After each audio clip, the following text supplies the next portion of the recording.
ឥឡូវយើងក៏លេខទៅមើលលំហាត់យើងណានេះលំហាត់យើងមើលនេះសិនណាយើងកុំតាមខ្វល់ជាមួយអានឹងច្រើននេះយើងខ្វល់តែអាតួណាដែលយើងចង់សរសេរតែយើងគិតទាំងអស់ហ្នឹងគឺយើងសរសេរទៅប្រកាសជាខុសហើយអញ្ចឹងយើងមើលតែតួខាងលើយើងប្រើអីគេ H1 ឬក៏ H2 អញ្ចឹងយើងចាប់ដើមសរសេរមកខ្ញុំបង្កើត file ថ្មីមួយហើយ save ឲ្យហើយយើង save ឲ្យហើយបានវាចេញ close text ឲ្យយើងតើណាខ្ញុំដាក់ថា example ហើយកន្លែងនេះខ្ញុំកែមកដាក់ HTML ហើយខ្ញុំដាក់ទៅក្នុង HTML folder save តោះមកជាទូទៅយើងត្រូវចាំអត់ចោលទេ HTML ណាមូលដ្ឋានគ្រឹះសិនតាក់របស់វានេះយើងអត់ចោលទេណាយើងអត់ចោលវាតែម្ដងហ្នឹងណាប៉ុណ្ណឹងមកហើយ body ជាទូទៅយើងត្រូវតែសរសេរអានេះណាតោះនេះយើងមើលប៉ានេះយើងប៉ុណ្ណឹងត្រូវតែសរសេរវាទាំងអស់ហ្នឹងឡើងណាអត់អាចចាប់ដើមទៅសរសេរទៅនៃចូលទេគឺសរសេរទាំងអស់នេះឡើងសិនចាំយើងគិតអាផ្សេងទៀតតើណាឥឡូវនៅពេលយើងសរសេររូបមន្តវាចូលហើយយើងទៅមើលកូដរបស់យើងទីមួយគឺយើងត្រូវស្គាល់ពីខាងលើនេះណាស្គាល់ពីខាងលើនេះ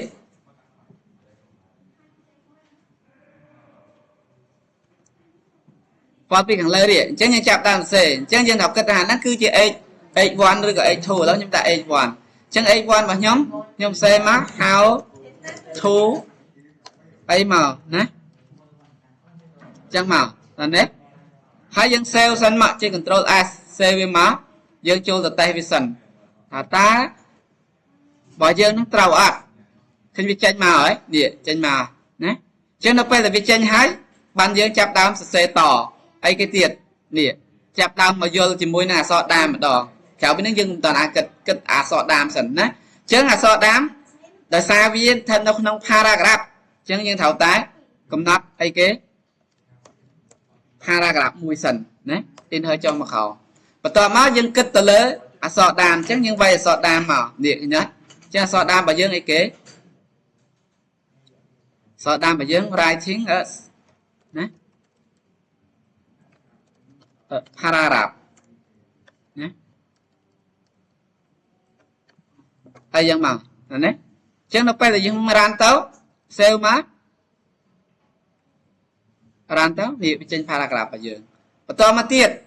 យើងត្រូវគិតទៅលើអីគេនៅពេលដែលមានអក្សរដើមនឹងហើយវាមានអក្សរធម្មតាឃើញទេ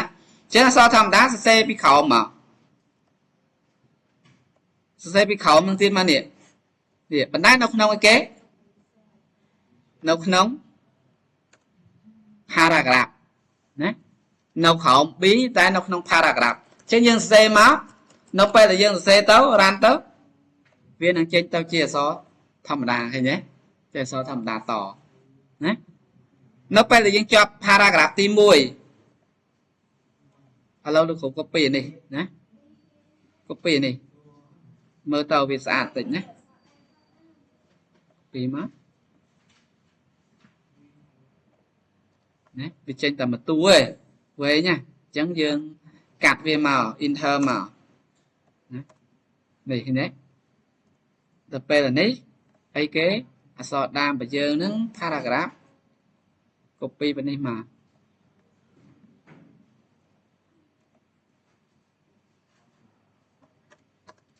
ណា save មកដល់ពេលដែលយើងរានទៅឃើញទេវាចេញមកនេះឃើញទេនេះអក្សរដើមរបស់យើងណាអញ្ចឹងវាតូចពេក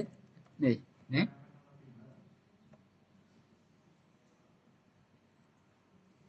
នេះ paragraph អញ្ចឹងនៅពេលវាចេញចឹងហើយ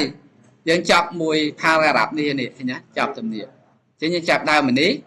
វាអត់មានអីទេអញ្ចឹងខ្ញុំខ្ជិលសរសេរដដែល copy វាផាសមកណា enter មក